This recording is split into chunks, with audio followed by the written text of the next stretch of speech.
Et pour commencer cette émission, je suis avec Cindy Dauvin-Cariou. Bonjour. Bonjour. Vous êtes la fondatrice de XXL Happiness. C'est une société spécialisée dans la QVT, la fameuse qualité de vie au travail. Cindy, quand on parle de QVT, on parle de bien-être et non pas de bonheur au travail, c'est ça ?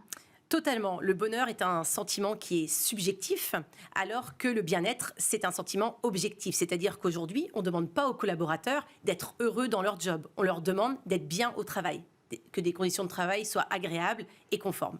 Alors, moi, j'ai lu ce que vous aviez dit, et vous avez dit « l'avenir appartient aux entreprises bienveillantes ». C'est vrai que la bienveillance, c'est un mot qu'on a beaucoup entendu, qui parfois est peut-être un peu galvaudé.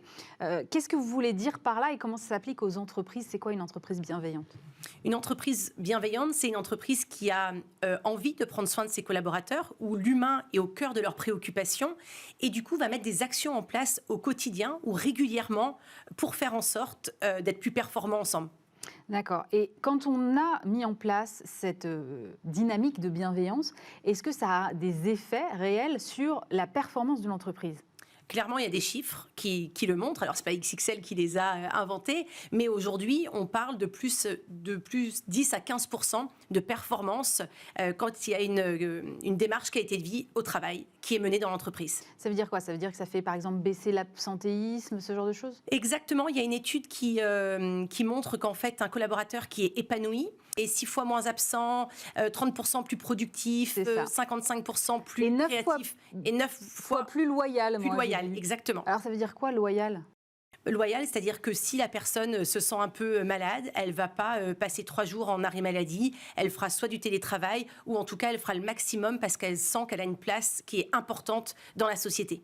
Alors moi j'ai regardé ce que vous faites et vous proposez des activités en fait qui rentrent dans le cadre de la qualité de vie au travail. Alors il y a par exemple, pas que, mais il y a de la relaxation, du sport, de la nutrition.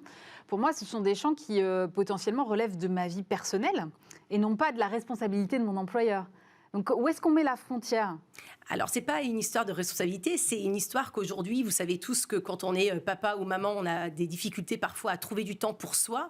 Et donc, on a des possibilités de burn-out. Et quand l'entreprise met à disposition de pouvoir avoir des temps entre midi et 2, de yoga, de respiration ou encore de sport, déjà, ça permet aux entreprises aux collaborateurs de se retrouver ensemble, donc de faire une émulsion. C'est ce qu'on cherche aujourd'hui, que les équipes soient plus fortes ensemble.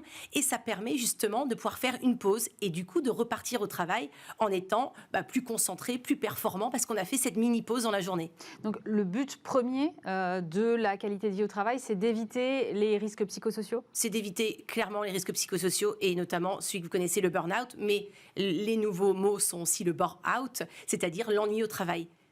Et tout ça est quand même très pensé vie de bureau, c'est-à-dire quand je vais dans mon entreprise, on m'offre un environnement de travail adéquat avec des services qui potentiellement peuvent améliorer mon bien-être au travail. Mais quand je suis en télétravail, je me coupe en fait d'une certaine façon de cet accès-là. Comment est-ce que les entreprises s'emparent aujourd'hui de ce projet, les entreprises avec lesquelles vous travaillez ?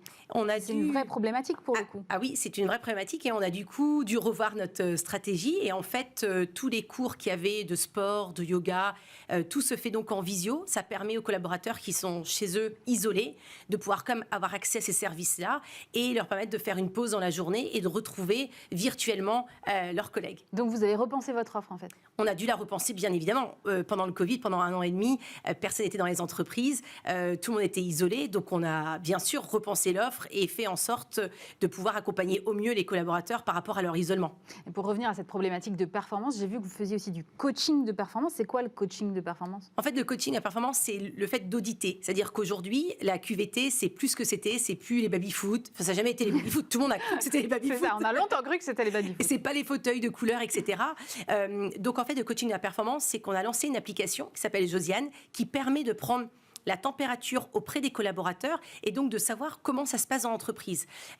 Aujourd'hui, on ne va pas mettre des actions QVT en place s'il y a des problèmes de management. Si le management n'est pas bienveillant, on ne va pas les proposer, ce qu'on appelle la cerise sur le gâteau, qui seront la relaxation, les cours de sport. Voilà. Tout ça, c'est dans un cadre qui déjà doit être ça doit être aligné avec exactement. Ce qu'on va mettre en place, c'est ça ? Exactement. Ça ne peut pas juste être on met en place ça et tout va bien se passer. Il y a quand même une culture qui doit être saine et surtout surtout un management bienveillant, ce qui malheureusement n'est pas toujours le cas. Et si ce n'est pas le cas, ce sera un échec, cette QVT. Donc la base de l'épanouissement au travail ou du bien-être au travail, c'est d'abord le climat de confiance qu'il peut y avoir en entreprise? C'est exactement ça, le climat de confiance.